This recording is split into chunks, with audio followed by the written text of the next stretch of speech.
អើយខ្មៅមានបងឮឈ្មោះនួនល្អគេថាអូនខ្មៅតែតាមការពិតសាញ់សមាត់ខៃតែម្ដាយស្រីថ្លៃហើយខ្មៅពីតូចឆ្នាំថ្មីខ្មៅពេញក្រមុំរុងល្អសានសំគ្មានស្រីណាដូចខ្មៅជាស្រីខ្មែរក្រុមលាសំស្លូនប្រាជ្ញាពូឆ្លាតស្ដាប់ពីម៉ែឪ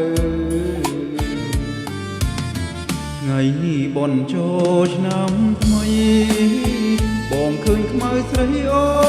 នរៀមចំផ្ទះបោះរៀងទេវតាដាំការថ្វាយព្រះដាំស្លរូតរៀងជូនម្ដាយទៅវត្តបងឃើញខ្មៅពូនភ្នំសាច់រួចអូនដាំបាតដងទឹកស្រងព្រាំងជួននាងឃើញបងញញឹមសានត្រង់អូនខ្មៅតែឈ្មោះតាញ់សូដូនសំឡី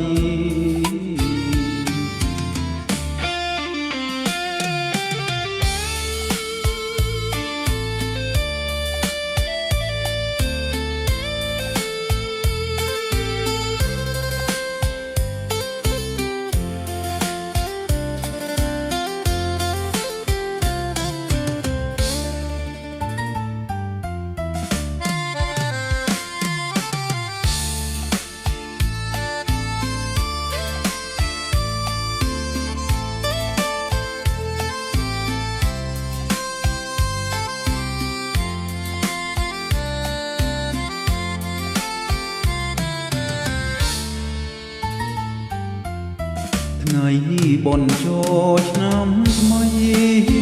បងឃើញខ្មៅស្រីអូនរៀមចំផ្ទះបោះរៀមទេវតាដាំផ្កាថ្វាយព្រះដាំស្លរូតរៀងជូនម្ដាយទៅវត្តបងឃើញខ្មៅពូនភ្នំខ្សាច់